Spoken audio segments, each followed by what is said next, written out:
जय श्री राम। कल हम लोगों ने नेत्र के रचना शारीर विभाग के बारे में पढ़ा था कि 2 अंगुल का बाहुल्य है, द्वय अंगुल बाहुल्यम, द्वय अंगुल सर्वतम साद्रम विषग नयन बुद्बुदम। ये कहा गया है कि 2.5 अंगुल का उसका आयाम और विस्तार होता है। कल की ही क्लास में हम लोगों ने पढ़ा था कृष्णात सप्तम मिच्छन्ति दृष्टिम दृष्टि विशारदा और नेत्र आयाम त्रिभागान तो कृष्ण भागम उच्यते। देखिए ये श्लोक जो मैं आपको सुना रहा हूँ मेरे सामने खुले नहीं है, ये तब के श्लोक हैं जब मैंने यूजी में याद किया था। ठीक, कि नेत्र के आयाम का त्रिभाग मतलब 1/3 भाग कृष्ण मंडल होता है। कृष्ण मंडल मतलब कितना हो गया, ये हो गया 5/6 भाग। और कृष्णात सप्तम इच्छन्ति 1/7 भाग कृष्ण भाग का मतलब कि 5/42 भाग क्या होता है, दृष्टि। ये बात तो हो गई सुश्रुत उत्तर तंत्र पहले अध्याय की। लेकिन जब हम सुश्रुत सूत्र 35/14 रेफरेंस कल हम लोगों ने पढ़ा था इस बारे में, इसको आतुरोपक्रमणीय अध्याय है। यहाँ पर क्या लिखा गया था कि नवमस तारकांशो दृष्टि, तारक भाग का 1/9 भाग दृष्टि होता है। तो आप लोग के जब भी एग्जाम में क्वेश्चन आए तो आप लोग इस बात का विशेष ध्यान रखिएगा कि किससे कंपेयर करने की बात की जा रही है दृष्टि की, कृष्ण भाग से कि तारक भाग से। ठीक, तो तारक भाग का 1/9 भाग और कृष्ण भाग का 1/7 भाग दृष्टि होता है। ठीक, जबकि तारक भाग और कृष्ण भाग ये दो के दोनों ही एक चीजें हैं। बट आचार्य ने क्यों अलग अलग लिखा, ये उनकी अपनी प्रखर बुद्धि थी जो हम लोग नहीं पहचान पा रहे। दूसरी चीज, मॉडर्न मेडिसिन के अनुसार जो कॉर्निया है वो पूरे आईबॉल का 1/6 पार्ट होता है, उसकी बात की गई है कल की क्लास में। आज की क्लास में हम लोग बात करते हैं। इस समय आप लोग जान रहे हैं आईपीएल चल रहा है और एक बड़े ही महान खिलाड़ी हैं जो बड़ा बेहतरीन क्रिकेट खेलते भी हैं, खेलते रहे भी हैं। उन्हीं के नाम पर हम लोग याद करते हैं एमएसपी। एमएसपी मंडल, संधि और पटल। मंडलानि च संधिश्च पटलानि च लोचने यथा क्रमम विजानीयात 5 6 6 पंच सट च सडेव च। मतलब एमएसपी आप लोग कई बार पढ़ते होंगे, एमएसपी रेट की बात की जाती है। तो एमएसपी 566 566। ठीक, अब ये मंडल की बात आ रही है। मंडल कितने हैं, 5। कौन कौन से, पक्ष्म, वर्त्म, श्वेत, कृष्ण और दृष्टि, ये मंडल है। ठीक, अभी हम लोग इनके बारे में बात करेंगे। अनुपूर्वन्तु ते मध्यास चत्वारो अंत्या यथोत्तरम। इसमें उनमें से 4 मंडल पूर्व क्रम से मध्य में रहते हैं। जो पूर्व क्रम से, शुरू के क्रम से 4 मंडल मध्य में रहते हैं, अर्थात सबसे बाहर वर्त्म मंडल, उसके अंदर श्वेत मंडल, फिर कृष्ण मंडल, फिर दृष्टि मंडल होता है। तथा वे ही 4 मंडल यथोत्तर क्रम से अंत में रहते हैं, अर्थात सबसे मध्य में, सबसे लास्ट में दृष्टि, उसके अंत में मतलब उसके बाद कृष्ण मंडल, कृष्ण के बाद श्वेत और श्वेत के बाद वर्त्म मंडल आता है। और इन सब के बाहर आपको पक्ष मंडल दिखाई देता है। ठीक, अगर हम इसको ऐसे याद करें तो PVSKD, हम लोग जब तैयारी किया करते थे मेडिकल की, तब एक कोचिंग हुआ करती थी, SKD सर की कोचिंग थी, नामी गिरामी कोचिंग थी वो भी। ठीक है, तो SKD सर को वैसे याद कर लीजिए और PV आगे लगा दीजिए। P से पक्ष में, V से वर्त्म, श्वेत, कृष्ण और दृष्टि, PVSKD। MSP 566 याद हो गया। जो इसका 100 जो 15 नंबर श्लोक की सेकंड लाइन है, अनुपूर्वन्तु ते मध्यास चत्वारो अंत्या यथा उत्तरम, ये पूछा जाता है किसके लिए कहा गया है, तो ये किसके लिए कहा गया, मंडल के लिए, मंडल के लिए। ठीक, 5 मंडलों में 4 मंडल के लिए। नेक्स्ट पेज में जरा हम लोग आ जाते हैं। देखिए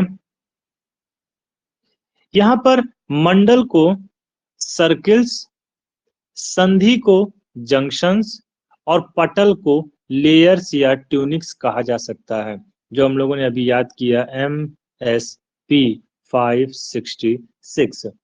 जिसमें पक्ष मंडल को आईलैसेस कहते हैं, वर्त्म मंडल को आईलिड्स कहा जाता है, श्वेत मंडल या नेत्र श्लेष्म आवरण को कंजक्टाइवा कहते हैं। ठीक, और आगे देखिए स्वच्छ मंडल स्वच्छ मंडल या कृष्ण मंडल को कॉर्निया कहलाता है। कृष्ण मंडल या स्वच्छ मंडल ये कॉर्नियल सर्किल के लिए कहा जाता है। ठीक, यहीं पर जरा लिख लीजिएगा, जहां पर हम लोग अभी पढ़ रहे थे ये, कि मंडल आचार्य सुश्रुत ने कितने माने हैं? 5। ठीक, वाग्भट ने कितने मंडल माने? लिख लीजिए, वाग्भट ने सिर्फ 4 मंडल माना। उन्होंने पक्ष्म को नहीं माना, जो पक्ष्म है इसको उन्होंने नहीं माना है। ठीक, नेक्स्ट पेज में आ जाए। सबसे लास्ट में जो मंडल है वो कौन सा बचा? दृष्टि मंडल। दृष्टि मंडल, जिसको कि हम लोग दृष्टि शब्द से कनिनिका अर्थात प्यूपिल या दृष्टि मणि लेंस का ग्रहण किया जा सकता है। नीचे आइएगा, देखिए हम लोगों ने तारक पढ़ा था ना, यहाँ पर तारा मंडल भी लिखा है कुछ। पक्ष्म आईलैसेस, वर्त्म आईलिड्स, श्वेत मंडल कॉर्निया या कंजक्टाइवा, कृष्ण मंडल इन्होंने आइरिस कह दिया यहाँ पर। ठीक, और दृष्टि से प्यूपिल या लेंस, प्रायः इनमें से किसी की आकृति कुछ गोल और किसी का पूर्ण गोल होने के कारण इन्हें मंडल नाम दिया गया है। कुछ गोल मतलब कुछ सर्कुलर टाइप में है, कुछ ओवल शेप में है, तो उन सभी को आपने मंडल का ही नाम दिया है। अब बात करते हैं हम लोग संधियों की। संधियां, संधियां देखिएगा कि 5 मंडल हैं। 5 मंडल हैं, जरा मैं उनको लिख दूं लाइन से। पक्ष्म, वर्त्म, श्वेत मंडल, कृष्ण मंडल और दृष्टि, ये 5 मंडल हैं। अब संधि की बात आ रही है, तो पहली संधि है वर्त्म और पक्ष्म की। ठीक, दूसरी संधि है वर्त्म और श्वेत संधि, शुक्ल भाग की। तीसरी संधि है शुक्ल और कृष्ण भाग की। चौथी संधि है कृष्ण और दृष्टि भाग की। ये 4 संधियां तो किसकी हो गई? पॉइंट नोट करिएगा, बड़ा काफी इंपॉर्टेंट लाइन है ये। 4 संधियां तो आपके जो मंडल बताए गए हैं उनकी आपस में हो गई। बाकी आंख आपकी ऐसे होती है, ये इसको यहाँ डायग्राम बनाता हूँ ज्यादा अच्छा रहेगा। आंख आपकी ऐसे होती है और ये हो गया नाक ना।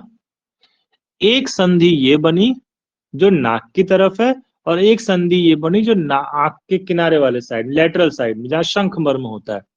तो शंख मर्म वाले संधि को अपांग प्रदेश कहते हैं, मतलब अपांग संधि। और जो नाक की तरफ वाला है इसको कनीनक संधि कहते हैं। कनीनक गत संधि, कनीनक गतः और षष्ठश्च अपांगः, छठवां अपांग, पांचवा कनीनक और छठा अपांग। जो कनीनक है इसी को आचार्य डलहर ने नासा समीप स्थित लिखा है। नासा समीप स्थित, inner canthus. Inner canthus. Apang क्या है? Outer canthus. क्लियर? नितिन आवाज जा रही है? जी बॉस। आ रही है सर। जो, थैंक यू, जो शुक्ल और कृष्णगत संधि है उसको हम लिम्बस कहते हैं। श्वेत मंडल से स्क्लेरा और कृष्ण मंडल से कॉर्निया का ग्रहण होता है, और इन दोनों के जंक्शन को कॉर्नियो स्क्लेरल जंक्शन कहा जाता है, जिसको लिम्बस लिखा गया। ठीक, लिम्बस मानते हैं। कृष्ण दृष्टिगत संधि free margin of the iris है। कृष्ण दृष्टिगत संधि free margin of the iris है। यह कृष्ण मंडल और दृष्टि मंडल के मध्य का संगम स्थल है। संभवतः से इस संधि से संधान मंडल अर्थात सीलियरी बॉडी का वर्णन किया गया हो। नेक्स्ट पेज में आ जाइए। ध्यान रखिएगा, एग्जाम में बहुत आते हैं ये, बड़े सिंपल सिंपल सी बातें, बट एग्जाम में बहुत पूछी जाती हैं। फिर कनीनकगत संधि। कनीनकगत संधि मेडिकल पैल्पेब्रल कमिसर, या फिर इसी को आप इनर कैंथस के नाम से याद कर सकते हैं। आचार्य डलहर ने इसी को नासा समीप स्थित संधि विशेष बताया है। नासा समीप स्थित मतलब नाक के पास में स्थित जो नेत्र का संधि विशेष है, विशेष मतलब स्पेशलाइज्ड चीज, वो। अपांग संधि क्या है? आचार्य डल्हड़ ने इसे कहा है भ्रू के पुच्छ के अंत भाग में स्थित जो भौं होती है, जैसे आपकी ये आंख है और ये इसके ऊपर से आपके ये भौहें हो गई, इसके अंत भाग में जहां लास्ट एरिया है, यहाँ पर जो नेत्र की संधि है, इसको आप अपांग संधि मानेंगे। ठीक है, इसको आप अपांग संधि मानेंगे। और ये क्या है? नेत्र बहिकोण, आउटर कैंथस कहा जाता है। ठीक, इसी कोण में नेत्रपिंड मतलब कैनाटिक्यूल लैक्रिमेटिस रहता है।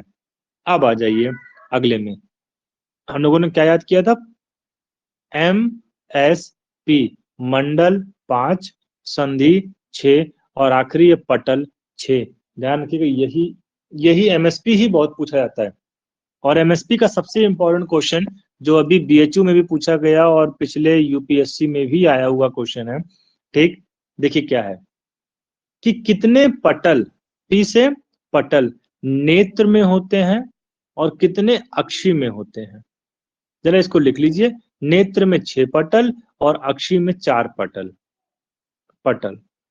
ठीक, अब पढ़ते हैं। द्वे वर्त्म पटले, 2 पटल कौन से हैं? वर्त्म, जो आपकी पलक है।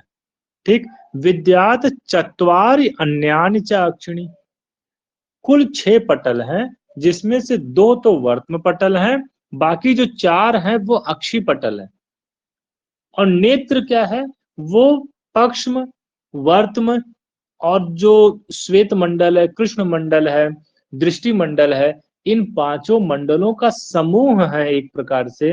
5 मंडल, 6 संधियां और 6 पटल का एक समूह नेत्र है।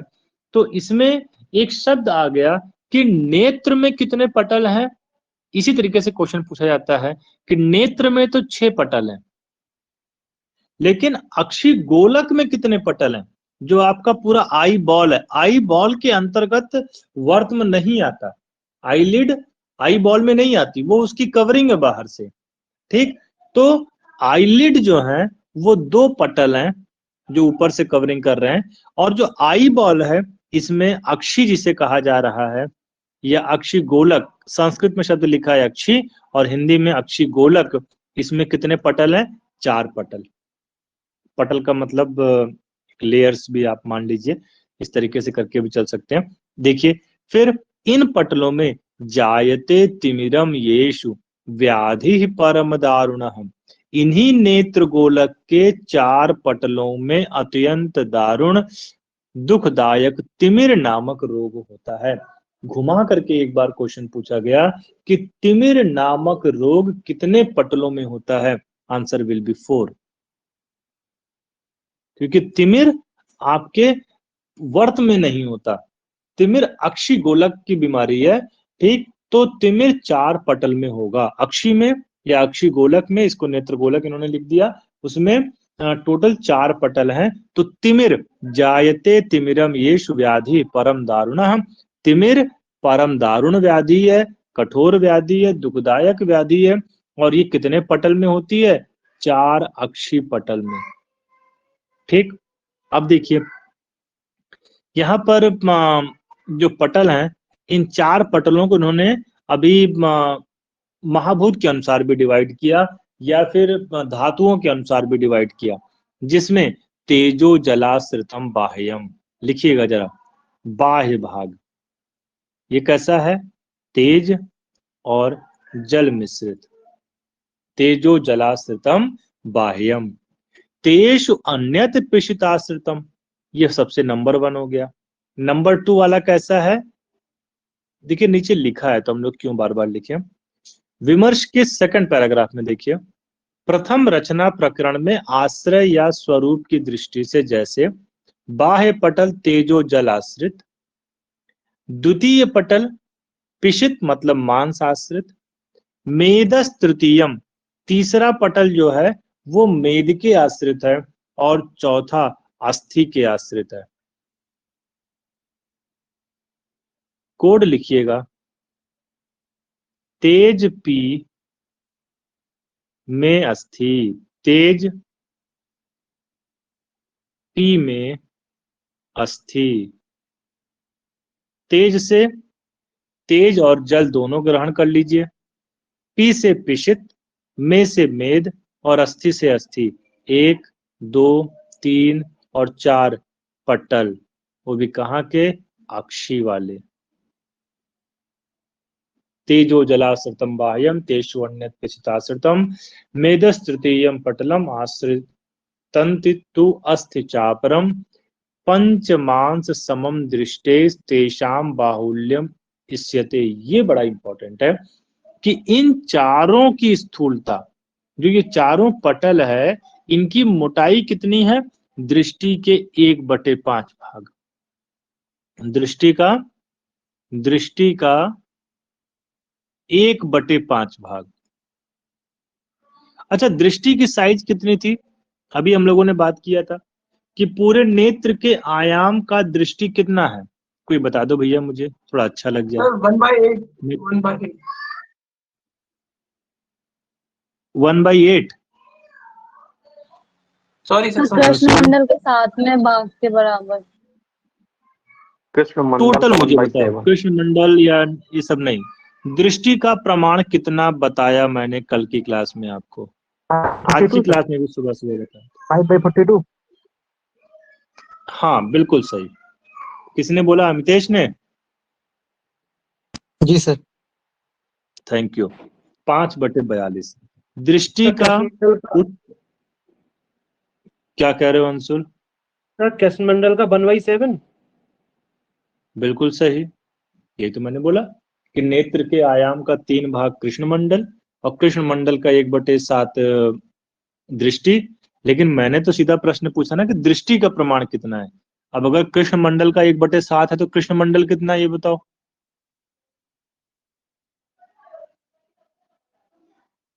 अंशुल? सर 1/3। किसका? सर कृष्ण मंडल का आयाम। नहीं, कंफ्यूज ना होइए। 5/6 कृष्ण मंडल 5/6। 5/6 ये हो गया कृष्ण मंडल। कृष्ण मंडल का 1/7 हो गया दृष्टि। तो दृष्टि कितनी हो गई? 5/42 हो गई। 5/42 का 1/5 भाग क्या हो गया? पटल। चारों पटल जो कि अक्षी में है। ठीक, तो 5 से 5 कट गया, कितना बचा? 1/42। ये भी पूछा गया क्वेश्चन है कि चारों अक्षी पटल की स्थूलता मोटाई कितनी है। तो वो कितनी है? श्लोक के अनुसार दृष्टि मंडल का 1/5 भाग, मतलब दृष्टि का 1/5 भाग। अगर आप मैथमेटिकली सॉल्व करेंगे तो दृष्टि हो जाती है 5/42 और उसका 1/5 भाग, मतलब 5 से 5 काट दीजिए तो 1/42 1/42 ये हो गया 4 अक्षी पटल का प्रमाण। अंगुल में है, ये ध्यान रखिएगा, अंगुल को ना हटा दीजिए कभी भी। ठीक, देखिए यहाँ लिखा गया है 1/42 अंगुल और तिमिर रोग 4 अक्षी गोलक पटल में होता है। ठीक, अगर हम पटल्स की बात करें, पटल की, तो ये 4 पटल कौन कौन से हैं? तो जरा लिख लीजिए उसको मॉडर्न के अनुसार। लिखना क्या, नीचे टिक कर लीजिए। प्रथम पटल है कॉर्निया। प्रथम पटल कॉर्निया। दूसरा पटल है सीलियरी बॉडी। Ciliary body. तीसरा पटल है लेंस। लेंस। और चौथा पटल है रेटिना। CCLR, या फिर इसको ऐसे याद कर लो, CLR। को से कॉर्निया, C से सीलियरी बॉडी, L से लेंस और R से रेटिना। ये 4 पटल हैं, 1 2 3 4। ठीक, तेजो जलाश्रितम बाह्यम, सबसे बाहर आपको कॉर्निया दिख रही है, फिर सीलियरी बॉडी, फिर लेंस और फिर रेटिना। ध्यान रखिएगा, इस पेज से एक ना एक क्वेश्चन जरूर आता है।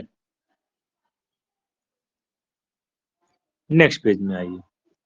यहाँ देखिए जो श्लोक नंबर 19 के ऊपर का विमर्श खत्म हो रहा है, वहां लिखा गया है अक्षी गोलक गत पटलों की स्थूलता या मोटाई दृष्टि के पंचमांश के समान होती है।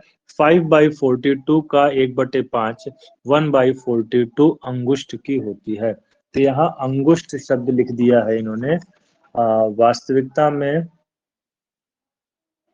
उसको अंगुल कर लीजिए, अंगुष्ठ को काट करके अंगुल, अंगुल, ठीक। और यहाँ पर इन्होंने जो अंगुष्ठ शब्द लेकर के आए हैं वो भी क्यों लेकर के आए जरा ये देखिएगा। स्व अंगुष्ठ उदर स्थूलस्य नेत्रस्य पंचमांस समम इष्यते, अपने अंगूठे के उदर के स्थूल मोटाई के बराबर नेत्र का 1/5 भाग दृष्टि होता है। लेकिन यहाँ पर जो इन्होंने स्व अंगुष्ठ उदर मतलब पूरी की पूरी जो आपकी आंख है वो मतलब एक अंगूठे के जो मोटाई वाला बीच वाला पोर्शन होता है उसके बराबर का है। लेकिन अगर आप इसको देखें, जब हम लोग पढ़ रहे थे तो वहां पर द्वय अंगुलम, वहां शब्द क्या आया था, अंगुलम, सर्वतः सार्धरम, ठीक। तो वहां पर 2 अंगुल या 2.5 अंगुल का प्रमाण लिया गया है और उसी से ही नेत्र आयाम त्रिभागांत कृष्ण मंडलम उच्यते कृष्णात सप्तमिच्छन्ति दृष्टिम दृष्टि विशारदा, ठीक। कि नेत्र के आयाम का 1/3 भाग कृष्ण मंडल, कृष्ण और नेत्र आयाम कितना होता है 2.5 अंगुल। तो जब वो 2.5 अंगुल है उसको हमने अंगुल माना तो आखिरी में हम अंगुष्ठ पे कैसे आ जाएंगे, नहीं आएंगे ना। तो इसीलिए इसको काट करके आप अंगुल कर लीजिएगा, ठीक। फिर आइए श्लोक नंबर 19। श्लोक नंबर 19 पूरा का पूरा टिक करिएगा कि सिरा से लेकर के कालकास्थी पर्यंत अर्थात सिराओं, कंडराओं, मेद तथा कालकास्थी, इनके जो यथोत्तर उत्कृष्ट गुण हैं वे दोनों नेत्रों नेत्र गोलकों के बंधन में सहयोग देते हैं तथा कालकास्थी के निकट स्थित श्लेष्मा भी सिराओं से युक्त होकर दोनों नेत्र गोलकों को बांधने में सहयोग देता है। विमर्श के सेकंड पैराग्राफ में आ जाइए। सिरा से लेकर के मेद पर्यंत के गुण मतलब उनके एसेंस भाग, प्रसाद भाग, नेत्र के कृष्ण भाग को बांधने में सहयोग देते हैं। कृष्ण भाग से परे जो श्वेत भाग है उसके बंधन में सिराओं के सहित श्लेष्मा सहयोग देता है, ठीक। नेक्स्ट पेज में आइएगा। हम लोग, आप लोगों को पता होगा कि आंखों में कितने मसल्स होती हैं। सर 33-36 करके फॉर्मूला है। 33-36 करके, हाँ ठीक है। सुपीरियर SSC और LRC। इलास्टिक टेस्टोस्टेरोन, ठीक है, चले हम लोग देखते हैं, जरा बात करते हैं। अब देखिए कि नेत्र गोलक के चालक भाग जो उसको चलाने का काम करते हैं उसमें कुल 6 पेशियां हैं। एक एक्सटर्नल रेक्टस ER, एक इंटरनल रेक्टस, एक सुपीरियर रेक्टस, एक इंफीरियर रेक्टस, एक सुपीरियर ऑब्लिक और एक इंफीरियर ऑब्लिक। ये 6 मसल्स हैं। इसका हम लोग अभी पूरी चीजें मैं बता रहा हूं आपको। 2 लाइन नीचे आइए। बाह्य अस्था और अंतःस्था भेद से मतलब बाहरी भाग में स्थित और अंदर भाग में स्थित डिवीजन से नेत्रगत मांसपेशियां 2 प्रकार की होती हैं। उपर्युक्त 6 पेशियों की गणना बाह्य अस्था में होती है और 3 अंतःस्था पेशियां होती हैं। 3 आई बॉल के अंदर की पेशियां होती हैं। कौन कौन सी? स्पिंक्टर प्यूपिलाई मसल, डायलेटर प्यूपिलैक मसल और सीलियरी मसल। ये 3 मसल्स अंदर हैं और 6 मसल्स बाहर हैं। जिस 33-36 आदि की बात आप कर रहे थे वो है कि इन मसल्स को कौन सी नर्व सप्लाई करती है, और ये भी एक बड़ा क्वेश्चन है, ठीक। ये देखिएगा ऊपर मैंने कोड बना करके रखा हुआ है, कोड लिखिएगा MIS एक ब्रैकेट डालिए R3। रेक्टस नाम की 3 मसल्स मीडियल, इंफीरियर और सुपीरियर। MIS मूवी भी सुनते हैं हम लोग।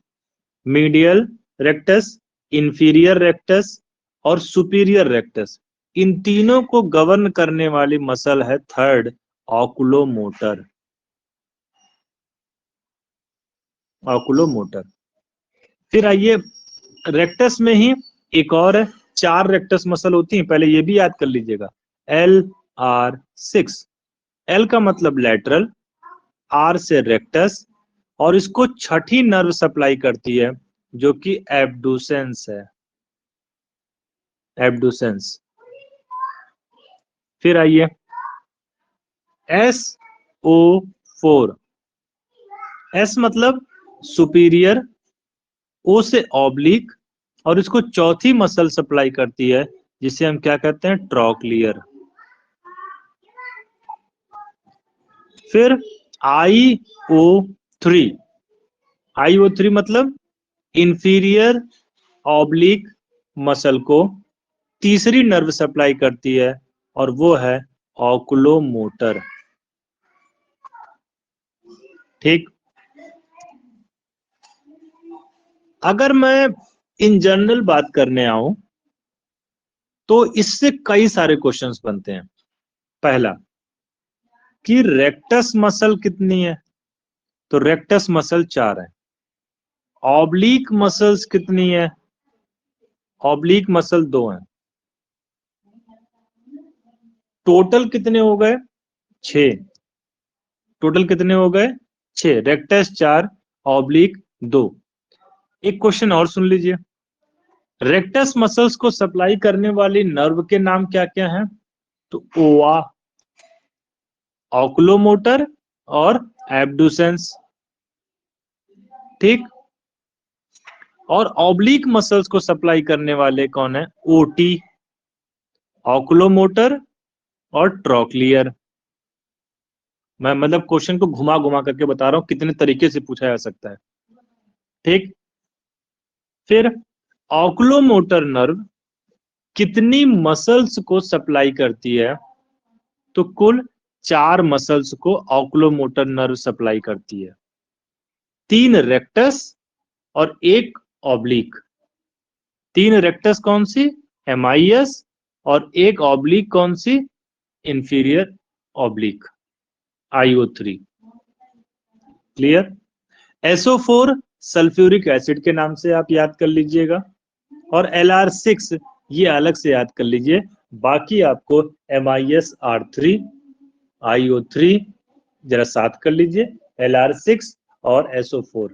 इस मसल को अगर आप इतना याद कर लेंगे, अब भैया इसके बाहर से मसल नहीं पूछेगा, आपके एग्जाम में तो नहीं पूछेगा। ठीक। कि रेक्टस से कितनी मसल है, 4। ऑब्लिक की कितनी है, 2। ठीक। इनको सप्लाई कौन करता है, ओवा ओटी। ओवा ओटी मतलब ओ से ऑकुलोमोटर, ए से एब्डुसेंस, ओ से ऑकुलोमोटर और टी से ट्रॉक्लियर। ठीक। ओटी की सप्लाई कहां पर है, ऑब्लिक में। ऑब्लिक के 2 ही मसल हैं, IS, इसको OTIS, ओ से ऑब्लिक, आई से इंफीरियर, टी से ट्रॉक्लियर, एस से सुपीरियर। ठीक। फिर MIS R3 और LR6। अब ये हो गए पूरे के पूरे आपके मसल्स का ज्ञान। क्लियर। किसी कोई कंफ्यूजन, याद करने की दृष्टि से बताइएगा। नहीं। फिर आइए अगले पैराग्राफ में, चौथी लाइन देखें, नेत्रगत मध्य पटल या कर्बुर वृत्ति कोरॉइड का प्रधान कार्य क्या होता है, पोषण। ये भी पूछा गया क्वेश्चन है। न्यूट्रिशन प्राप्त कराना किसका काम है, कोरॉइड का। श्लोक नंबर 20 में आ जाइए। श्लोक नंबर 20 लर्न करना है इसको। ठीक। चाहे श्लोक लिख करके याद कर लीजिए, चाहे ऐसे ही याद कर लीजिए कि नेत्र रोग की संप्राप्ति क्या है। कैसे कैसे पूछा जाता है कि नेत्र रोग की संप्राप्ति में नेत्र रोग किसको बेस करके होता है, तो सिरा अनुसार भी। प्रथम मिथ्या आहार विहार से विगुण विकृत होकर के वात आदि दोष सिराओं का अनुसरण करके दोष विगुणैः ऊर्ध्वम आगतैः देह के ऊर्ध्व भाग सिर में आते हैं, जिससे जायन्ते नेत्र भागेषु, जिससे नेत्र गोलक के विविध भागों में रोगाः परम दारुणा, अत्यंत भयंकर परम दारुण रोग उत्पन्न हो जाते हैं। और ये परम दारुण जो है ये फिल इन दी ब्लैंक्स के तौर पर पूछा गया था। अभी अगर आप लोगों ने देखा हो, जायन्ते तिमिरम येषु व्याधि परम दारुणः, इसको डीडी कर लीजिएगा श्लोक नंबर 17 से, जहां पर तिमिर को परम दारुण व्याधि बताया गया है। और यहाँ पर भी क्या लिखा गया कि सिरा को अनुसरण करके दोष विगुण रूप में ऊर्ध्व भाग में आते हैं, और नेत्र वैसे भी ऊर्ध्व जत्रुगत स्थान में रहने वाला पार्ट है बॉडी का। तो नेत्र भाग में दोष आकर के जो कि सिरा का अनुसरण किए हुए हैं वो परम दारुण रोग को उत्पन्न करते हैं। क्लियर? अब आइए नीचे, इसके निदान पूर्व रूप की बात करें, काफी इंपॉर्टेंट है। तत्र आविलम, तत्र आविलम, नेत्र में आविलता, आविलता कलुषता या गंदलापन। फिर ससंरंभ, संरंभ मतलब थोड़ा बहुत लालिमा या हल्की सी पीड़ा। ठीक, अश्रु पानी निकलना, जैसे बहुत सारे लोग मोबाइल देख रहे हो तो मोबाइल देखते देखते उनके आंख से पानी निकल रहा है और बहाना मार रहे हैं कि उनको पिक्चर देखने में रोना आ रहा है। ठीक, कंडू मतलब खुजली। उपदेह, उपदेह मतलब देहाती भाषा में नहीं कहते वो कीचड़ निकलना। ठीक, तो वही है कि स्राव होने से पलकों का परस्पर चिपक जाना। कफ के प्रकोप से गुरुता, पित्त के प्रकोप से ऊष्मा मतलब टेम्परेचर का बढ़ जाना, दांत जलन होना। तोद मतलब सुई चुभने के समान पीड़ा। राग आदि मतलब, राग मतलब लालिमा, रक्त प्रकोप से राग लालिमा से जुष्ट होना। ये लक्षण अल्प मात्रा में प्रवक्त होते हैं, अव्यक्त लक्षण, ये लक्षण अल्प मात्रा में जब प्रकट होते हैं। इसी प्रकार वर्त्म पलकों के कोशों में शूल होना, किसके समान? शूक पूर्णाभ में च सशूलम वर्त्म कोशेषु, जो पलक का इंटरनल पार्ट है उसमें पेन के साथ में कुछ चीज गड़ रही हो ऐसा अनुभव होना। ये जो लाइन आप देख रहे हैं ना, सूक पूर्णाभ में च, आजकल के लिए बड़ा ही इंपॉर्टेंट लाइन है। कोई बताएगा मुझे आजकल इसका क्या संबंध है? सबसे ज्यादा प्रॉब्लम इसी चीज की आ रही है आजकल। आप लोग जब भी आयुर्वेद पढ़िए ना तो उसको थोड़ा मॉडर्न से कोरिलेट करते हुए पढ़िए, कि या ना भी कोरिलेट करिए तो सिम्टम से कोरिलेट तो जरूर करिए। ड्राइनेस ऑफ ड्राइनेस की आई, वजह से, ड्राइनेस की वजह से। बिल्कुल यही मैं कहने जा रहा हूँ। ड्राइनेस ऑफ आई, आप लैपटॉप देख रहे हैं, आप टीवी देख रहे हैं, आप टैब देख रहे हैं, आप मोबाइल देख रहे हैं, कॉन्टिन्यूसली आपका स्क्रीन टाइमिंग ज्यादा है। अगर आपकी स्क्रीन टाइमिंग बहुत ज्यादा है तो आपको, छोटा भाई ही ऑप्थेल्मोलॉजिस्ट है मेरा, तो उसके अनुसार उसी का ज्ञान है जो बताता रहता है, मैं याद करता रहता हूँ, सुनता समझता रहता हूँ। तो वो जो है कि ड्राइनेस ऑफ आई के कंडीशन में आपको 20 मिनट्स के बाद इंटरमिटेंट अपने आंख को या तो बंद करके लेट जाइए या दबाइए, और लेकिन स्क्रीन के सामने से 5 मिनट के लिए हट जाइए। 20 का फॉर्मूला है, 20-20-20 ऐसे करके फॉर्मूला है। 1 घंटे में 20-20 मिनट के अंतर पर आपको कहा तो जाता है, प्रॉपर टाइमिंग है कि 20 मिनट के बाद 20 मिनट का रेस्ट, ठीक, और फिर 20 मिनट की वर्किंग, तब आपकी ड्राइनेस ऑफ आई सही होगी। साथ में कार्बोक्सी मिथाइल सेलुलोस या हाइलोरोनिक एसिड एक उनके यहाँ आता है, वो आप उनका प्रयोग कर सकते हैं, जो कि लुब्रिकेंट के तौर पर किया जाता है। सबसे basis Refresh tear carboxymethyl cellulose.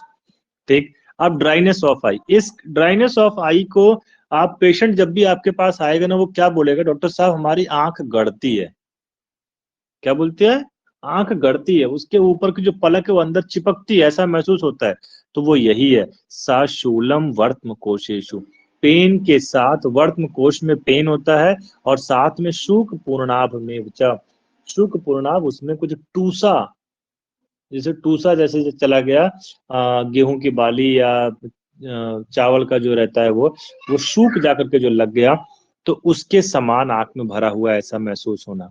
ठीक, देखिए नीचे लिखा भी है, इसी प्रकार वर्त्म पलकों के कोशों में शूल तथा उनमें शूक, आपके यहाँ कुछ गलत लिखा गया उसको सही कर लीजिएगा, शूक जौ की दागी या बाल के ऊपरी शालू भरे हुए किसी प्रतीत होना।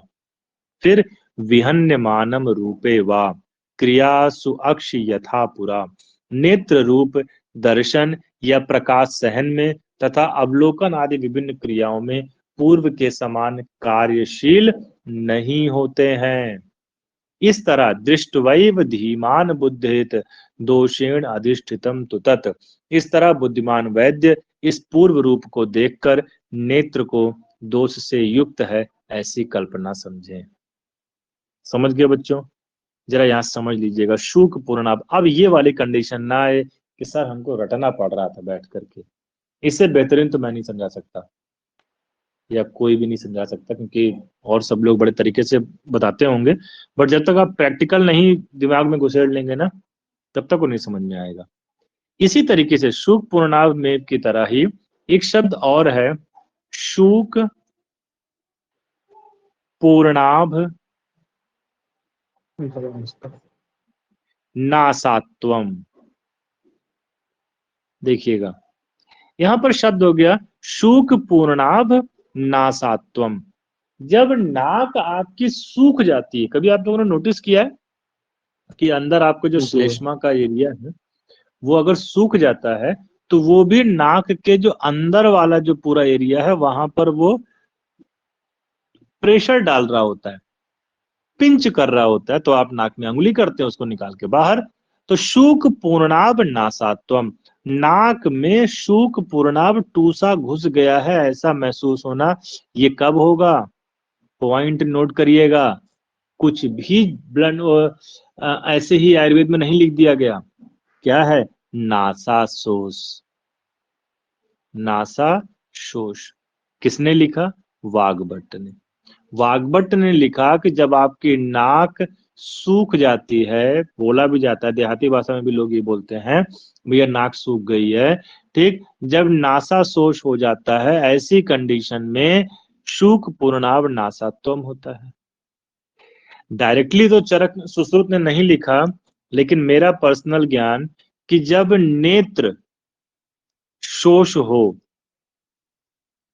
एक प्रकार से, जिसको कि हम लोग ड्राइनेस ऑफ द आई कह रहे हैं, ड्राइनेस ऑफ आई कह रहे हैं, इसमें भी तो शूक पूर्णाभ मिल रहा है। अगर एग्जाम में क्वेश्चन आ जाए कि शूक पूर्णाभ किसका लक्षण है और आचार्य का नाम नहीं लिखा, तो नेत्र का पूर्व रूप और नासाशोष दोनों का लक्षण है। और अगर पूछ ले कि शूक पूर्णाभ किसका लक्षण है सुश्रुत के अनुसार, तो नेत्र रोग का पूर्व रूप। वाग्भट के अनुसार किसका है? तो नासाशोष। क्लियर? याद हो गया? नेक्स्ट पेज में आए, श्लोक नंबर 25, आप लोगों को काय चिकित्सा में पास कराने वाला सबसे इंपॉर्टेंट श्लोक, जिसको आप लोग याद करते आए हैं। लिखते सभी लोग काय चिकित्सा में है, बताया शालाक्य में गया है। क्या बोला गया? संक्षेपतः क्रिया योगो निदान परिवर्जनम। अगर मोबाइल देखने से बीमारी हो रही है तो कुछ मोबाइल अवॉइड करो, टीवी अवॉइड करो, टैब अवॉइड करो, ठीक। नेत्र रोग की सामान्य चिकित्सा क्या है कि संक्षेप में निदान का परिवर्जन, अर्थात जिन कारणों से नेत्र रोग उत्पन्न होते हैं उनका परित्याग ही क्रिया योग अर्थात चिकित्सा है। वातादीनाम प्रतिघातः प्रोक्तो विस्तरतः पुनः, फिर वात आदि दोषों का प्रतिघात विनाश करना, यह शास्त्र में दूसरा विस्तृत उपाय बताया गया। 2 लाइन ऑफ ट्रीटमेंट है, पहला निदान परिवर्जन, दूसरा वात आदि दोष की चिकित्सा करना। क्लियर? अब आ जाओ, नेत्र रोग के निदान की बात की गई ना, तो नीचे निदान लिखा है आचार्य ने कि निदान क्या क्या है, जरा देखिए। उष्णाभितप्तस्य जल प्रवेशाद, गर्मी आ गई है, आप बाहर गए ड्यूटी करने के लिए, गर्मी के टेम्परेचर में है और घर आते ही आपने आग धुल लिया, उष्णाभितप्तस्य जल प्रवेशाद, तो किया ना वीर्य विरुद्ध काम। दूरेक्षणात्, भैया आप बिल्कुल दूरबीन बन जा रहे हो कि जितना दूर से दूर देखना हो आप ही देखोगे। अरे भैया पास बुला लो। सिंपल से लाइन है कि आई साइट को सही रखने के लिए आपके जो अल्फाबेट्स हैं वो बड़े होने चाहिए। सिंपल सी लाइन। आप मोबाइल में बहुत सारे लोग बस छोटे छोटे से अक्षर करके रखे हैं, उनको आप बड़ा करिए, ठीक, वो दूरेक्षणात् से क्लियर होगा। और स्वप्न विपर्यसात च, स्वप्न विपर्यसात मतलब शयन में वैपरीत्य करने से। मालूम चला कि आपके सोने का समय रात है लेकिन आप दिन में सो गए, रात में जाग रहे हैं, ये भी नेत्र रोग का कारण है। फिर कुछ लोग रोवंठे होते हैं, नहीं वो बुरा जाता था स्कूल में। प्रसक्त संरोदन, बहुत रोने वाले, कोप गुस्सा करने वाले, शोक करने वाले, क्लेश करने वाले, अभिघात चोट वाले, और अति मैथुनात् च, अत्यधिक मैथुन करने वाले व्यक्ति भी नेत्र रोग से पीड़ित होते हैं। अच्छा मैं बताऊं एक बात आप लोगों को, यहाँ अति मैथुन तो लिखा ही गया है, कुछ जो शूक दोष में हम लोगों ने हस्त मैथुन आदि पढ़ा है, वो क्रिया करने वाले भी जो छात्र आदि होते हैं उनमें भी ये नेत्र रोग की व्यवस्था ज्यादा परेशान करती है, मतलब उनको भी चश्मा वगैरह जल्दी लगता है, ठीक। फिर शुक्त आरनाल, शुक्त मतलब सिरका, आरनाल मतलब कांजी, अम्ल पदार्थ बहुत खटाई खा रहे हैं, कुलथ खा रहे हैं, उड़द खा रहे हैं, इनका ज्यादा सेवन, और साथ में वेग विनिग्रहात च, वेगों को रोकना। स्पेशली कौन सा वेग? वमन के वेग की बात की जा रही है। नीचे देखिए, छर्दे विघातात, वेग रोकने से तो व्याधि भाई बात कुपित होगा, व्याधि होगी, लेकिन स्पेशली कौन से वेग की बात हो रही है? तो नीचे ही उन्होंने लिखा है एक छर्दी विघात, और उसके नीचे एक लाइन लिखे हैं वाष्प ग्रहात। दो वेग हैं, एक छर्दी का वेग और दूसरा वाष्प, आंसू के वेग को रोकने से भी आपको नेत्र रोग होने के चांसेस होते हैं। देखिए मैंने बगल में भी लिखा है, अभी तो पढ़ा ही रहा हूं लेकिन यहाँ लिखा भी दिख गया मुझे, गुड ना। स्वेदाद, स्वेदात अथो धूम निषेवणाच, बहुत ज्यादा स्वेद मतलब पसीना आने से, और धूम निषेवणात, धूम का निषेवन, धुएं का सेवन करने से भी, और वमन के अतियोग से। पॉइंट नोट करिएगा, छर्दी के वेग को रोकने से और वमन के अतियोग दोनों से ही आपको नेत्र रोग होने के चांसेस बढ़ जाते हैं। क्लियर? वाष्प ग्रहात और सूक्ष्म निरीक्षणात् च, देखिएगा ऊपर के पॉइंट में दूरेक्षणात् लिख रहे हैं और नीचे के पॉइंट में सूक्ष्म निरीक्षणात्। चाहे बहुत दूर देखने की बात हो या बहुत सूक्ष्म देखने की बात हो, बात तो एक ही है। एक शब्द अलग अलग है, क्रिया अलग अलग है, लेकिन काम एक ही करवा रहे हैं। नेत्रे विकारान जनयन्ति दोषा, इसमें वात आदि दोष प्रकोपित होकर के नेत्र में रोग को उत्पन्न करते हैं। क्लियर? यहां पे जरा लिख लीजिएगा एक चीज कि प्रतिश्याय के कारण भी नेत्र रोग होता है, प्रतिश्याय के कारण भी नेत्र रोग होता है। एक क्वेश्चन पूछा गया था ये कि अधोलिखित में से नेत्र रोग के हेतु में किसका उल्लेख नहीं किया गया है? तो लिखिए सैंधव लवण। सुक्त है, आरनाल है, अम्ल है, कुलथ है, मांस है, उड़द, 5 चीजों का उल्लेख है, लेकिन सैंधव लवण का उल्लेख नहीं किया गया है। क्लियर? यहां पर देखिएगा कि उष्ण अभितप्त से जल प्रवेशात, गर्मी में आकर के तपने के बाद पानी में प्रवेश करने से नेत्र रोग होता है। ऐसे ही एक चीज लिखिए, अवश्याय जल क्रीड़ा। अवश्याय मतलब ओश और जल क्रीड़ा मतलब पानी में खेलने से कौन सी व्याधि होती है? कर्ण रोग, कर्ण रोग। इसको मीनिंग में ऐसे भी लिख सकते हैं, पानी में तैरने वाले को, पानी में तैरने वाले को भी कर्ण रोग होता है। क्लियर? नेक्स्ट पेज में आ जाइए। नेक्स्ट पेज में देखते हैं हम लोग। कांच के कारखानों में काम करने से मोतियाबिंद, ग्लास ब्लोवर्स कैटरेक्ट हो जाता है। आप ये कुछ मरीजों से पढ़ सकते हैं। बर्फ पर चलने वालों को स्नो ब्लाइंडनेस हो जाता है बर्फ के कारण। एट्रोपिन से नेत्र श्लेष्म आवरण दाह होता है। क्रिसा रोबिन के मलहर के आंख में लग जाने से पलकों पर शोथ होता है। नेप्थेलिन से कांच बिंदु, क्षारों मतलब caustic potash, caustic soda, ammonia या चूना से शुक्ल मंडल और नेत्र श्लेष्मावरण का दाह होता है। अच्छा, जो ये क्षार वाली बात है ना, छोटा भाई जैसे इसमें सार है वो बताया करता है कि ये बड़ा टिपिकल टाइप का इमरजेंसी है नेत्र रोग में, जिसमें चूना आंख में लगा लेते हैं बच्चे या बड़े भी जो पेंटर होते हैं उनके आंख में चूना गिर गया। ठीक, मालूम चला कि वो इतनी वॉशिंग करनी पड़ती है, सलाइन वगैरह से करते हैं वो लोग, और 7-7 दिन तक के उनको ट्रीटमेंट में बुलाया जाता है, तब जाकर कहीं वो सही हो पाते हैं। मतलब ये सबसे ज्यादा इमरजेंसी वाली लाइन है जिसमें कि आपको इमरजेंसी ट्रीटमेंट करना है नेत्र रोग में। अब आ जाइए, हम लोग बात करते हैं किसने कितनी व्याधियां मानी है। जरा कॉपी खोलिए और थोड़ा लिख डालिए, फिर हम लोग इसको पढ़ेंगे। कॉपी में लिखिएगा, बाद में किताब में, जैसे मैं तो अपनी किताब में चिपका लेता हूँ हर चीजों को लिख करके, आप भी लिख लीजिएगा बाद में किताब में। मतलब एग्जैक्टली किताब में तो नहीं लिख पाएंगे, लेकिन किताब में कागज लिख करके चिपका सकते हैं। मैं दिखा दूं एक बार कैसे कागज चिपकाया मैंने, ये देखिए। ठीक है, ऐसे ही आप चिपका लीजिए, ये देखिए पलट करके ना।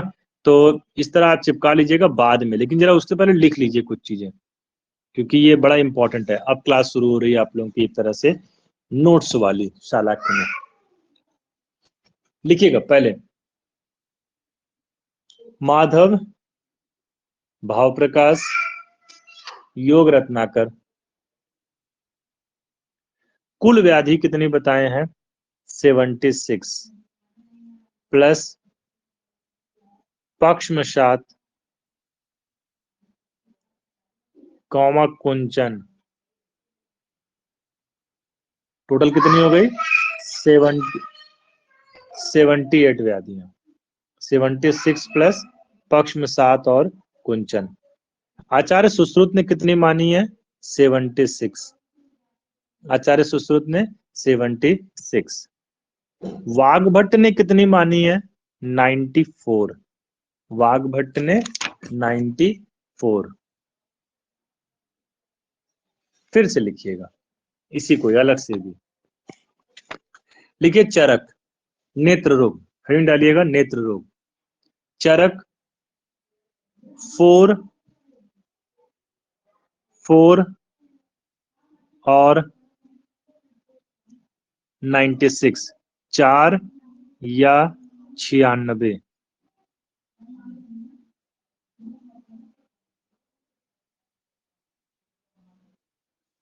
चरक 4 या 96। सुश्रुत 76। माधव, भाव प्रकाश, योग रत्नाकर 78। मैंने अभी आपको लिखाया 76 प्लस पक्षमशात और कुंचन। वाग्भट और शारंगधर दोनों ने 94 व्याधियां मानी है। इसमें भी अलग से लिख लीजिए स्टार बना करके, नोट करके। शारंगधर की ENT, क्या चीज?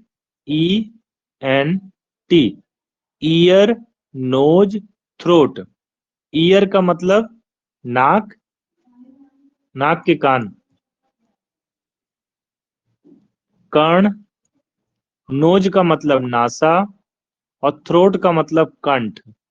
ये तीनों बीमारियां 18 माने हैं। शारंग दर की ईएनटी कितनी है? 18। तो 18 ही कर्ण रोग हैं, 18 नासा रोग हैं, 18 कंठ रोग हैं। हम लोग जब पूरा का पूरा सुश्रुत उत्तर तंत्र पढ़ेंगे तो उसके स्टार बना करके लिख लीजिए कि सुश्रुत ने, कॉपी में लिखिएगा इसको, उत्तमांग में होने वाले रोग कितने बताए हैं? 213, 213, 213। ठीक, फिर आइएगा डिवीजन में। इसमें भी आचार्य सुश्रुत ने जो 76 माने हैं उसके डिवीजन देखिए। वात से 10, पित्त से 10, कफ से 13, रक्त से 16, त्रिदोष से 25 और 2 बाह्य। बाह्य कितने? 2। काउंट कर लीजिए कितना हुआ? 7 और 3 10, यहाँ हो गया 6, 1 2 3 4 5 6 7, 76।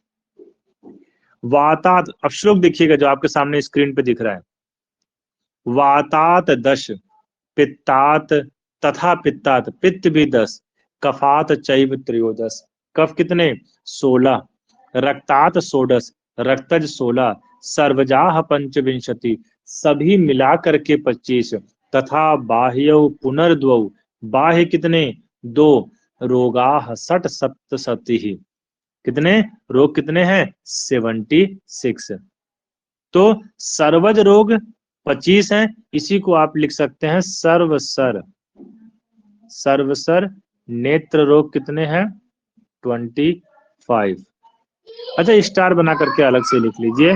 सर्वसर मुख रोग कितने होते हैं? कोई बताएगा मुझे? सर्वसर मुख रोग,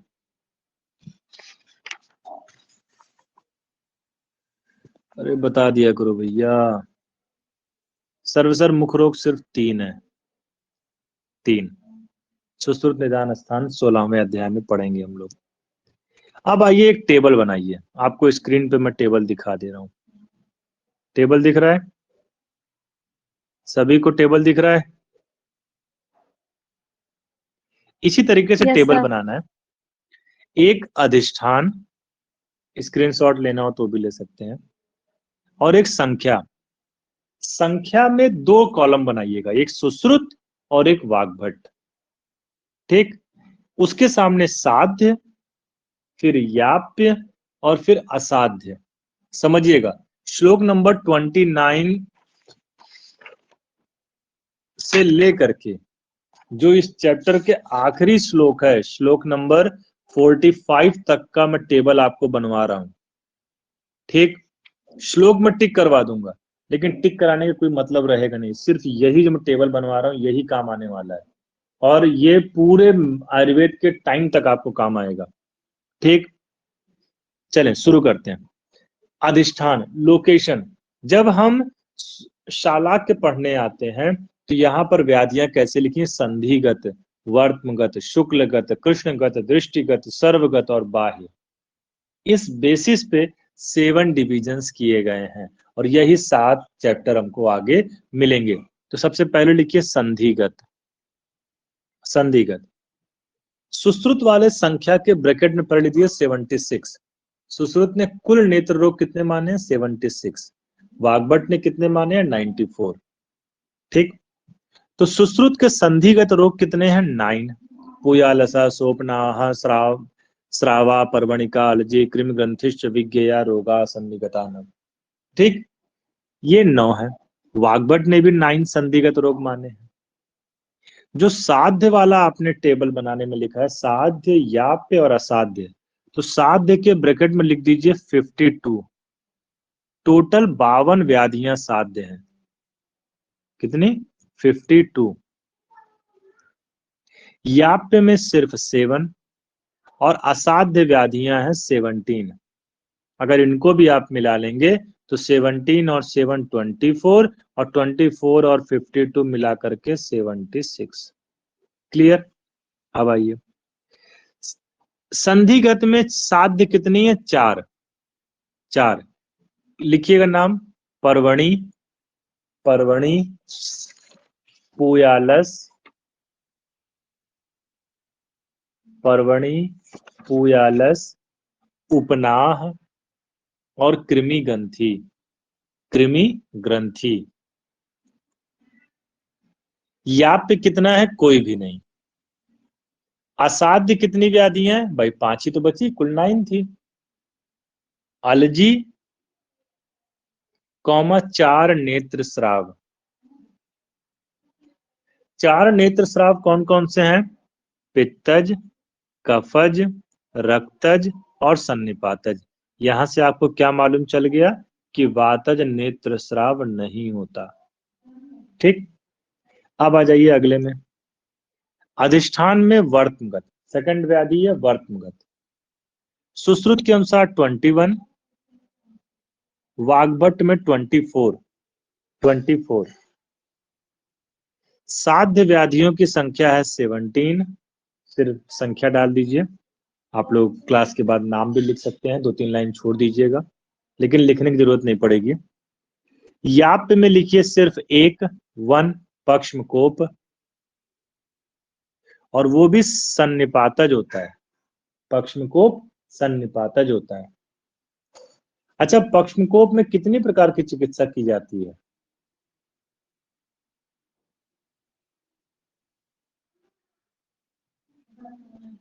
पक्ष्मकोप में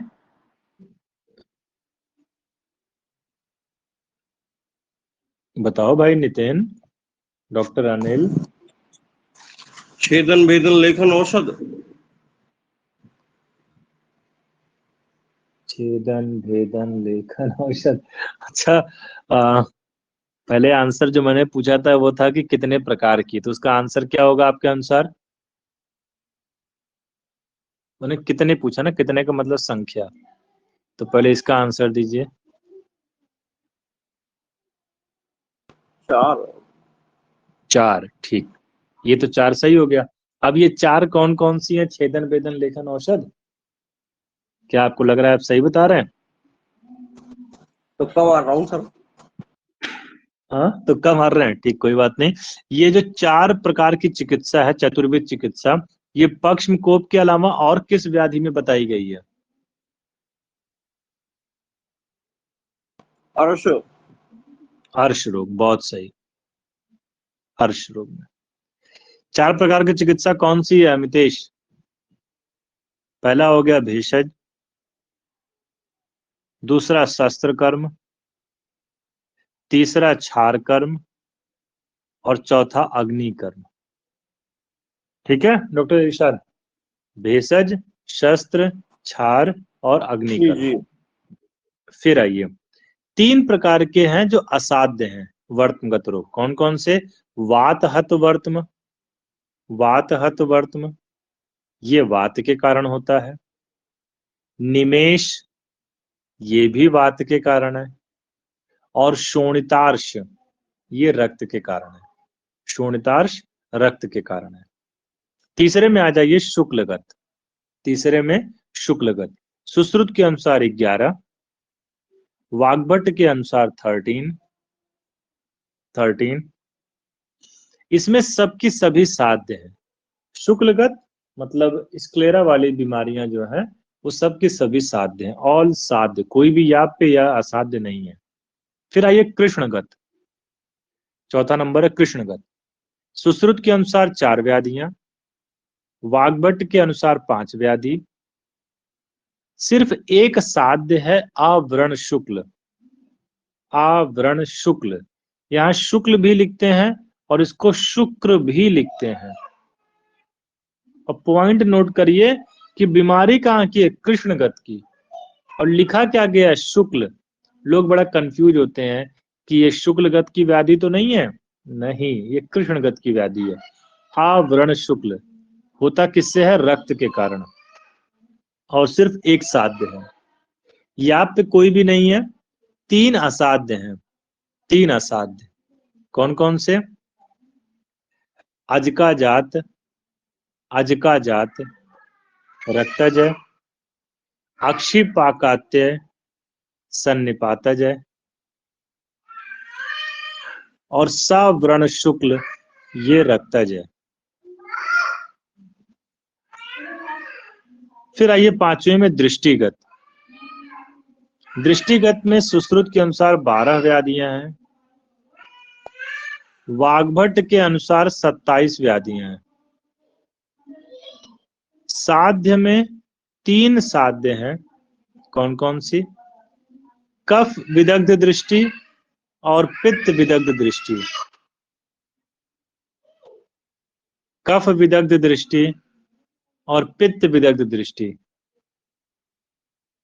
और फिर है धूमदर्शी, जो कि पित्तज है। याप्य में 6 व्याधियां हैं, काच रोग, 6 काच रोग याप्य है। असाध्य में 3 असाध्य हैं, नकुलांध, सन्निपातज, गंभीरिका, वातज और हरस्व जाड्य, पित्तज है। मैं क्यों लिखवा रहा हूं? मैं बार बार लिखवाऊंगा क्योंकि जिससे आपको दोष याद हो सके। जो टेबल खोलिए सब में दोष लिखा मिल जाए। मैं आपको जब एक एक पार्ट का बीमारी पढ़ाऊंगा तो उनका भी कोड लिखवाऊंगा, उसी में ही साध्य असाध्य के कोड आपको लिखवाता चलूंगा। ठीक, जैसे इसका एक कोड यही लिख लीजिए, नकुल गंभीर रूप से हरस्व जाड्य है। नकुल गंभीर रूप से हरस्व जाड्य है, तो नकुलांध, गंभीरिका और हरस्व जाड्य। फिर छठे में सर्वगत। सर्वगत व्याधियां सुश्रुत के अनुसार 17, वाग्भट के अनुसार 16, वाग्भट के अनुसार 16। साध्य कितनी है?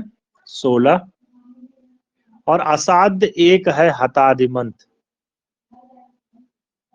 असाध्य एक है, हताधिमंत। 2 बाह्य। बाह्य सुश्रुत ने 2 मानी है, वाग्भट ने माना ही नहीं। और ये 2 की दोनों ही असाध्य हैं।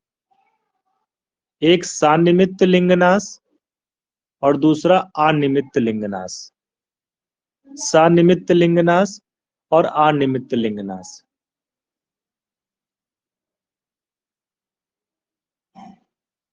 ठीक, याद रखिएगा कि जो भी हम कोड याद करेंगे वो इसी क्रम में याद करेंगे। सवशु क्रीद्री सबहा। सवशु क्रीद्री सबहा। स से संधिगत, व से वर्त्मगत, सु से शुक्लगत, क्री से कृष्णगत, द्रि से दृष्टिगत, सा से सर्वगत और बहा से बाह्य। ठीक, असाध्य वाली जो 17 व्याधियां बताई गई हैं, 17, अगर उनको ध्यान देंगे तो उसका एक कोड बनता है 530315303312। 530 331 2 या फिर 5303 312। 5303 और 312 कैसे भी करके याद कर लीजिए। बस ये याद कर लीजिए कि 5303 शालाक्य में नंबर्स को लेकर के बहुत क्वेश्चन आते हैं कि कितने साध्य हैं, कितने असाध्य हैं, किसमें कितने साध्य हैं, संधिगत कितने साध्य हैं। जब याप्य की बात आ रही है तो याप्य व्याधियां सिर्फ वर्त्मगत में है 1 और दृष्टिगत में है 6, टोटल 7। 17 असाध्य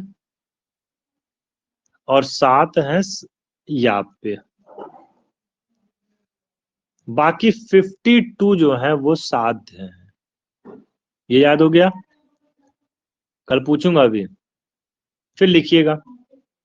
वनली सिरा पिड़का इज सन्निपातज। वनली एक बीमारी है सिरा पिड़का, मैं पढ़ाऊंगा अभी सब आपको। वनली सिरा पिड़का इज सन्निपातज, और जहां पर भी सिरा होगा वहां रक्तज है। ये दोष याद करने के बेसिस पे है। भाई सिराओं में रक्त का वहन होता है तो आदमी को लगता क्या है कि सिरा पिड़का भी रक्तज होगी। सिरा पिड़का रक्तज नहीं है। उसके अलावा चाहे सिरा हर्ष हो, चाहे सिरोत्पात हो, चाहे सिरा जाल हो, सबके सभी रक्तज है। ठीक। अभी हम लोगों ने देखा कि कई सारे पाक बताए गए हैं बीमारियां, जैसे अक्षिपाकात्य हमने पढ़ा।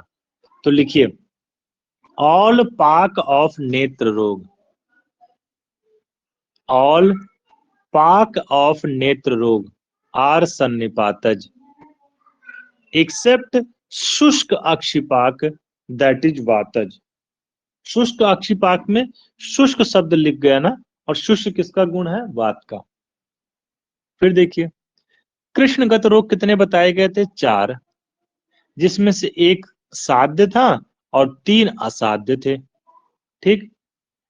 अभी हम लोग ऊपर पाक की बात कर रहे थे ना, कि सभी प्रकार के पाक सन्निपातज है, सिर्फ शुष्क अक्षिपाक वातज है। तो कृष्णगत में भी एक पाक है, अक्षिपाकात्य। ऑल कृष्णगत रोग आर रक्तज। कृष्णगत के सभी रोग, आप अपना टेबल देखिएगा, आवरण शुक्ल, सावरण शुक्ल और अजका जात, ये तीनों रक्तज हैं। ऑल कृष्णगत रोग आर रक्तज एक्सेप्ट अक्षिपाकात्य दैट इज सन्निपातज। एक्सेप्ट अक्षिपाकात्य दैट इज सन्निपातज। हो गया?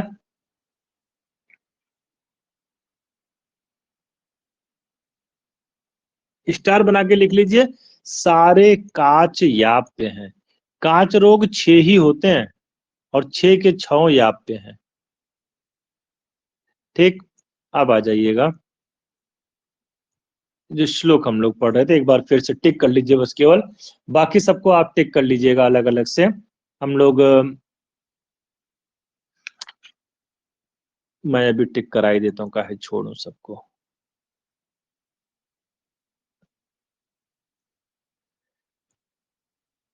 देखिए, पहले आइए वातज नेत्र रोग।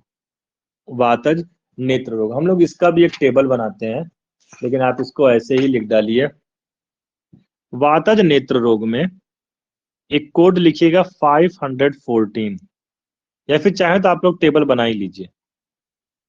लिख लीजिएगा, एक टेबल बनाइए।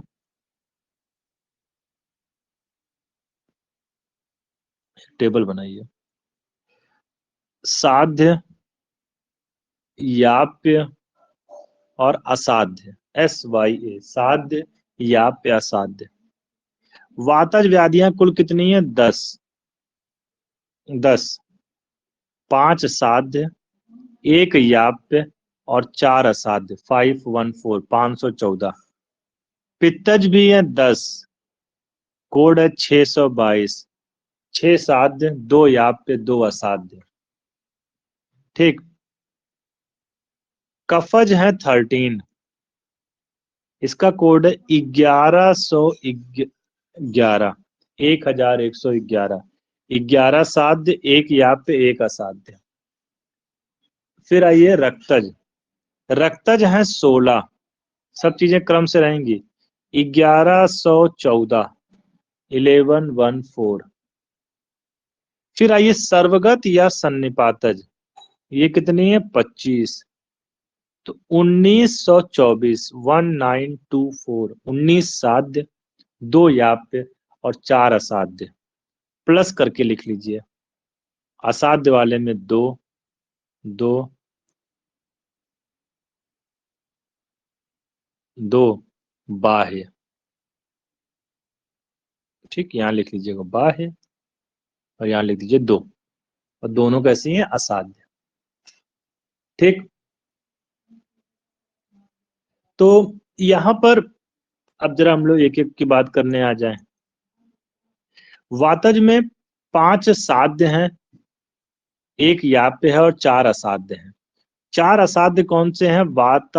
वातहत वर्तम, हतादिमंत, निमिष या निमेष और गंभीरिका, इसका कोड लिख लीजिए, वेग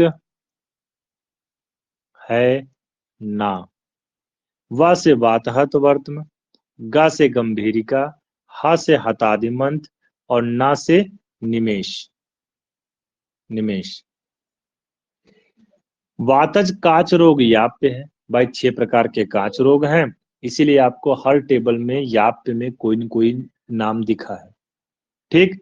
शुष्क, अक्षिपाक, आदिमंत, अभिष्यंद, वात पर्य, अन्यतोवात, ये 5 साध्य हैं। ठीक। अब आइए पित्तज में। पित्तज में 622 है।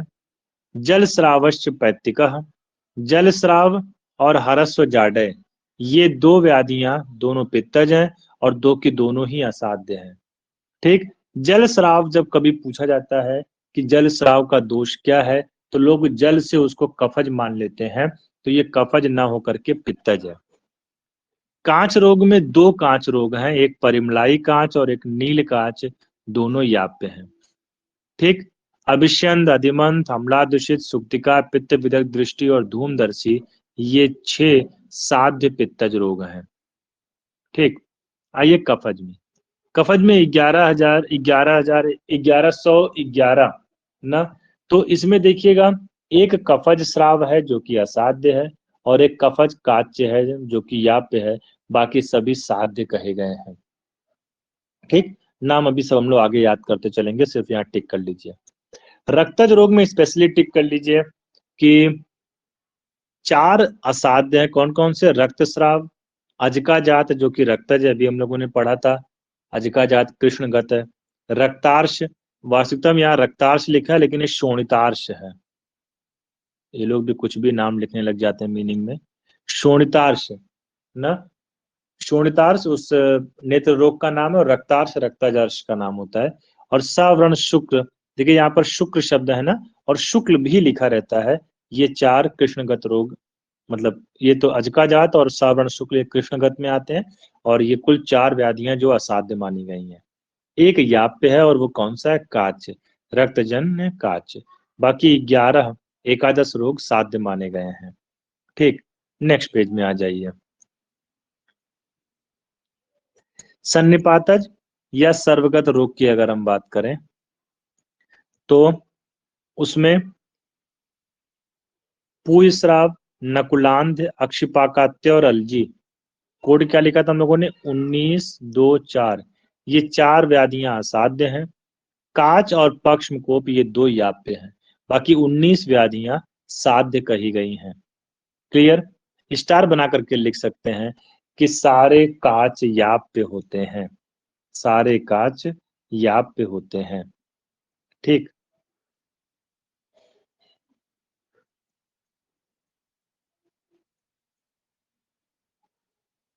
अगर हम यहाँ पर इसको याद करने की बात करें पित्तज वाले को, तो पित्तज वाले के लिए कोड है HP, लैपटॉप सुने होंगे, और NP। HP और NP, HP असाध्य है और NP याप्य है ना। NP मतलब नीलकांच और परिमलाई कांच। अब आ जाइए आखिरी श्लोक में, जो हम लोगों ने टेबल में बना लिया है पहले ही, सिर्फ टिक करना है। क्या? कि संधि के आश्रित रोग कितने हैं? 9, वर्त्म के आश्रित 21, शुक्ल भाग में 11, कृष्ण भाग में 4, सर्व आश्रित 17 हैं, दृष्टिगत 12 हैं, बाह्य 2। ये समाख्यातो रोगो परम दारुणो, ये परम दारुण रोग होते हैं।